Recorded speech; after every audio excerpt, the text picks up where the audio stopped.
J'espère que vous allez bien, j'espère que vous vous portez bien. On avait tiré la sonnette d'alarme mais personne ne nous avait écouté. Le 10 avril dernier, il y a de cela 2 jours, on a dit attention au danger de cette cyberguerre qui plane sur l'Algérie et le Maroc. Et cette cyberguerre a été réellement déclenchée. Et quand une guerre, la cyberguerre c'est une guerre. Les gens n'arrivent pas à comprendre que les attaques informatiques, c'est pas un jeu d'enfant. Ça cause des préjudices, ça cause des dégâts, ça menace la sécurité d'un pays, ça déstabilise un pays, une société, un groupe d'êtres humains, un groupe social, des entreprises privées. C'est des pertes d'argent, c'est des menaces, c'est des vies privées qui sont exposées à des dangers. C'est des préjudices à la fois moraux, ça peut être physique, ça peut entraîner des dépressions, du stress, de l'angoisse.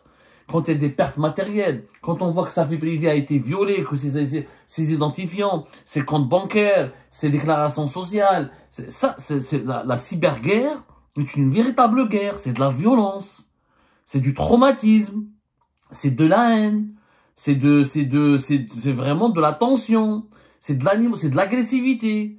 Les gens, ils rigolaient quand je disais que attention à cette cyberguerre, que la cyberattaque algérienne menée le 8 avril dernier contre le ministère de l'Emploi marocain et la Caisse nationale de la sécurité sociale par un groupe de pirates algériens appelé Jabarout, elle va susciter une réaction marocaine.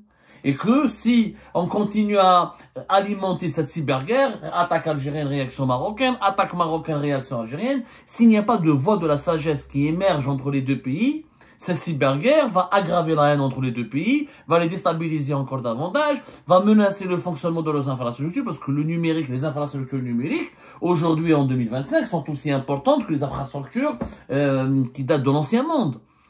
Aujourd'hui, on n'est pas à l'état civil, tous les archives, l'encre, le papier. Aujourd'hui, tout est informatisé. Le système de santé est informatisé, il est numérisé, les impôts, la fiscalité, l'économie, les entreprises, l'éducation, la protection sociale, la défense nationale. Donc, quand on touche aux infrastructures numériques d'un pays, on peut violer sa souveraineté nationale, on peut l'envahir carrément, on peut le mettre à genoux, on peut mettre en vie. Vous savez que toucher, par exemple, paralyser le système informatique d'un hôpital, on peut tuer des patients. Il y a des opérations chirurgicales qui ne peuvent pas être prévues, des médicaments qui ne peuvent pas être prévus et qui ne peuvent pas être retrouvés, des opérations chirurgicales qui ne peuvent pas être programmées, il y a un protocole médical qui est déstabilisé, c'est des vies humaines.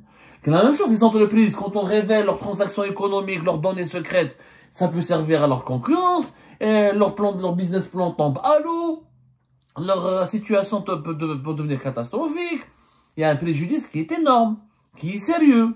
Il ne faut pas prendre à la légère cette menace.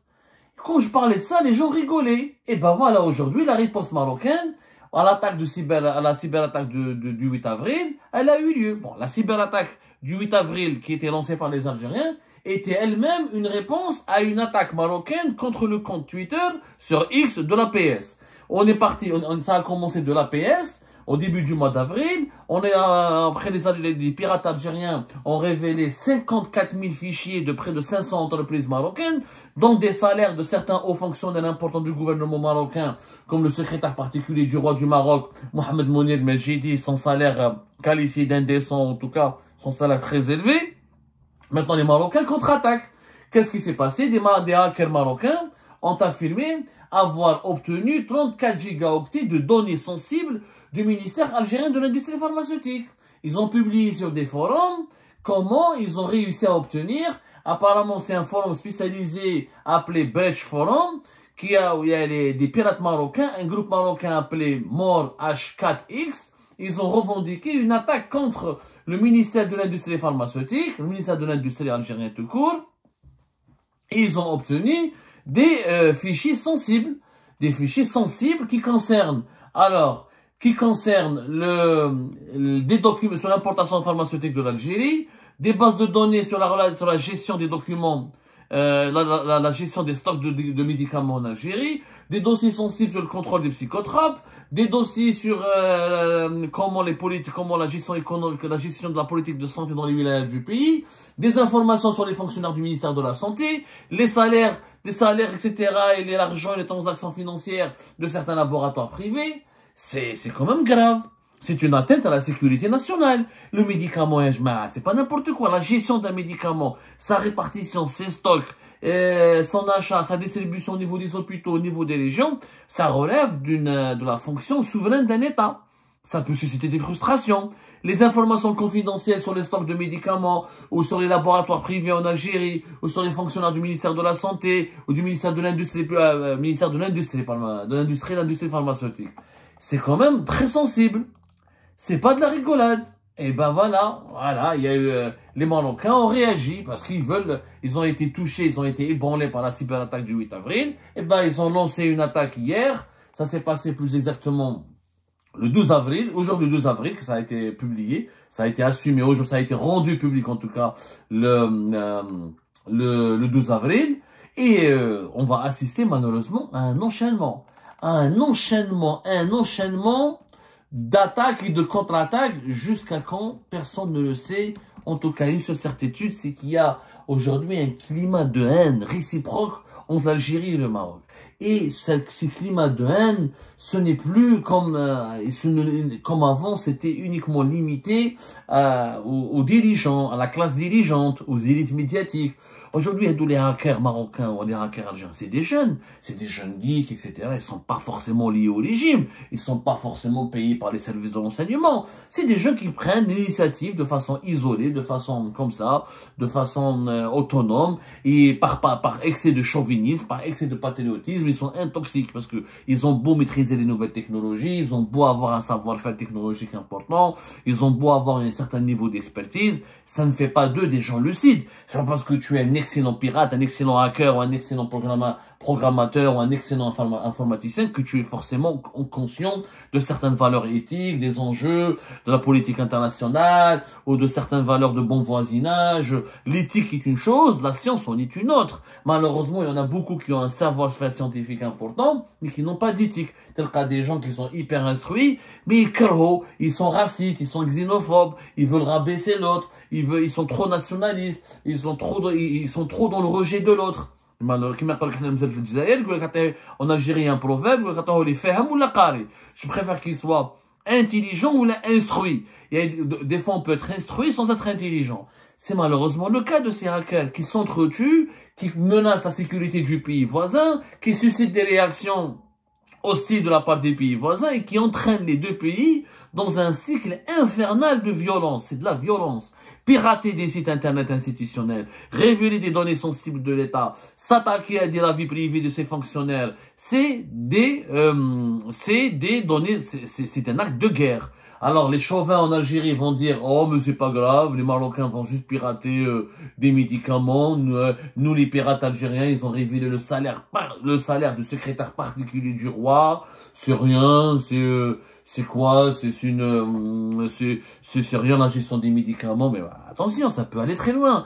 D'autres pirates marocains peuvent attaquer, peuvent contre-attaquer, peuvent s'en prendre dans d'autres sites gouvernementaux. Les pirates algériens pourraient être, ils vont se noyer dans ce magma de chauvinisme fanatique, ils pourront réagir. Et la haine grandit entre les deux pays, et les États. Ensuite, ça peut entraîner une véritable guerre. Et les cyberguerres est une forme de guerre. Et la guerre, on peut la commencer, on ne sait pas comment la finir. Et ensuite, on ne sait pas comment gérer ces dégâts. On ne sait pas comment gérer ces effets désastreux. Alors, on parle de deux pays voisins. C'est ce qui est malheureux. Au lieu d'attaquer si les pirates marocains et algériens avaient attaqué les sites israéliens, le gouvernement israélien, pour manifester la solidarité des Marocains et des Algériens avec la population de Gaza, pour dénoncer les crimes et génocides de Gaza, on peut comprendre. Oui, on peut applaudir. Mais regardez la culture bédouine, ça se voit que nous sommes deux pays sous-développés. Au lieu de s'unir, au lieu de créer des start-up communes, au lieu que les génies marocains et les génies algériens créent des passerelles communes, innovent ensemble, créent des entreprises, créent une économie numérique régionale, essayent d'innover pour peser, pour se démarquer, pour avoir leur part de ce marché international qui est des nouvelles technologies. Dans le monde regardez, les Chinois ils créent leur propre intelligence artificielle générative, les Américains font de même, les Européens et les Français font de même, et nous les Maghrébins on fait quoi? On s'entretue entre nous. Ah, j'ai piraté telle base de données, j'ai révélé tel salaire, j'ai révélé telle fiche de paye, j'ai révélé telle identité privée de tel dirigeant. C'est ça le sous-développement. C'est pour ça, Wallah, nous sommes des pays de bédouins. Comme l'Algérie, comme le Maroc, le Maghreb en général, c'est des pays de bédouins, c'est des pays sous-développés. Ils n'ont pas compris que c'est l'union. Ça sert à quoi de faire la guerre au Maroc, ou là au Marocains? Et ça sert à quoi pour les Marocains de faire la guerre aux Algériens? C'est une perte de temps. C'est pas le vrai ennemi du Maroc, c'est pas l'Algérie. Le vrai ennemi de l'Algérie, c'est pas le Maroc. Le vrai ennemi de nos deux pays, c'est le sous-développement, c'est la pauvreté, c'est les retards technologiques, c'est l'impérialisme chinois, l'impérialisme russe, l'impérialisme américain et occidental, les volontés hégémoniques de certaines monarchies du Golfe, les volontés hégémoniques de certaines puissances régionales comme la Turquie. C'est ça qui menace notre pays. C'est le réchauffement climatique, c'est l'avenir, c'est l'analphabétisme, c'est la pauvreté. Au lieu de faire face aux véritables menaces, d'unir et d'utiliser nos intelligences communes et les talents nationaux communs, on se fait la guerre. Voilà qui est le plus fort, les Algériens ou les Marocains. Et les grandes puissances se frottent les mains. Sincèrement, au lieu d'aller innover, de créer des applications, d'avoir un marché commun, de développer l'économie numérique dans les deux pays, on s'entretue. Cette cyberguerre, elle est dangereuse. Elle est dangereuse, et je m'intéresse. Il faut faire très attention. Il faut faire très attention parce qu'elle aggrave la haine entre les deux pays, elle aggrave l'incompréhension et elle prépare les deux opinions à une guerre déclarée qui va arriver un jour. À ce rythme-là, depuis, au début, il y avait une guerre médiatique. Ensuite, cette guerre médiatique s'est généralisée sur les réseaux sociaux. Ensuite, avec la propagande du régime algérien pour justifier la rupture des relations diplomatiques en août 2021, la guerre médiatique, la guerre des réseaux sociaux est devenue une guerre officielle. C'est-à-dire que les autorités algériennes bombardaient le Maroc par les médias officiels, par les dirigeants officiels du gouvernement algérien, du régime algérien, des déclarations très hostiles au Maroc. Le Maroc ripostait et a adopté une politique très hostile à l'égard de l'Algérie. Ensuite, c'est devenu une guerre diplomatique au niveau des instances internationales, les instances de l'ONU, les instances de l'Union africaine. On a vu les rivalités entre l'Algérie et le Maroc au sein de l'Union africaine donner lieu à des guerres fratricides. Et maintenant, après, c'est des guerres économiques. Les intérêts des entreprises marocaines essayent de torpiller les investissements en Algérie. Les lobbies algériens essaient de torpiller les investissements au Maroc. Donc, la guerre économique. Maintenant, c'est la cyberguerre. Ça va regarder les étapes. La cyberguerre, c'est quoi? C'est, comme on dit, c'est mettre en danger, en sécurité, les infrastructures numériques d'un pays.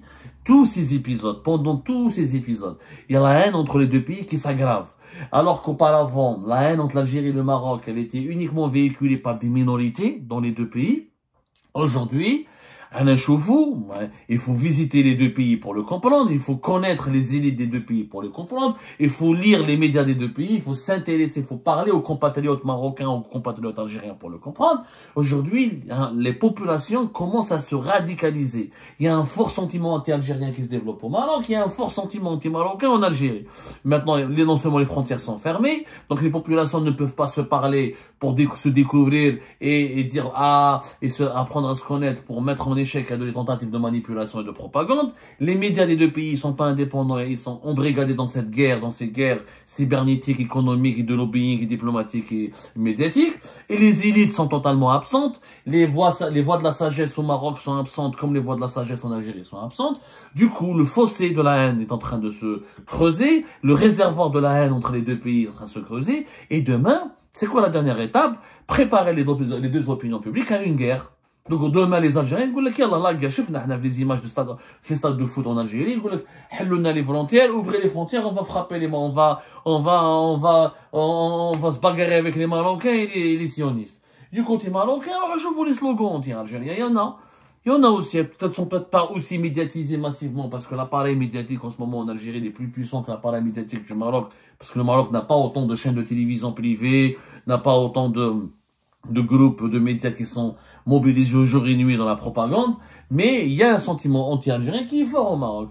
Aujourd'hui, après la dernière étape, la guerre, on veut préparer, on veut faire accepter. C'est ça le but de la manipulation ultime. Le but c'est quoi? C'est de préparer les Algériens et les Algériennes et les Algériens et les Marocains et les Marocains à ce que la guerre soit possible entre les deux.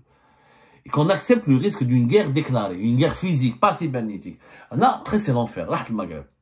Parce que si l'Algérie et le Maroc se font la guerre, classe, il y aura des millions de morts, le Maghreb va devenir recolonisable, on va épuiser toutes nos richesses, et on va basculer, la région va basculer dans le pire des scénarios qu'elle n'a jamais peut-être pu vivre depuis son existence. Parce que ça, c'est pas la guerre des sables, c'est pas le Sahara occidental, une guerre confrontation directe dans le monde d'aujourd'hui, sur tous les plans, y compris à la fin, le dernier plan, il reste que le plan militaire, ça va être, le Maghreb va revenir à l'âge de pierre. Il va y avoir des souffrances épouvantables et des dégâts incommensurables. Donc, je vous assure, je vous prie de prendre la menace au sérieux, de tirer la sonnette d'alarme. Et il faut que dans les deux pays, il faut que les sociétés civiles au Maroc et en Algérie émergent, ils disent stop aux propagandes, stop à la haine, stop aux manipulations. Il y a des problèmes objectifs, concrets entre les deux pays. On doit les aborder dans un cadre de dialogue respectueux, mutuel et animé avec une seule volonté. Comment assurer le bon voisinage, la coexistence et l'unité de la région pour surmonter ces problèmes. Si on ne fait pas ça en urgence, je vous assure, ce sera trop tard. La haine et la manipulation et la propagande et les tensions et les escalades auront fait leur travail, auront vraiment produit des effets tellement graves qu'on pourra uniquement se contenter de gérer, de limiter les dégâts et de gérer les conséquences. Et ce jour-là, on n'aura que nos larmes à pleurer parce que, mis à part les Maghrébins, personne ne s'intéresse à l'avenir du Maghreb. L'avenir et la survie du Maghreb. Il n'y a que les Maghrébins qui peuvent s'en préoccuper. Parce que les autres, ils veulent juste piller nos richesses, nous réduire à des colonisés, à des consommateurs écervelés et à des serviteurs zélés.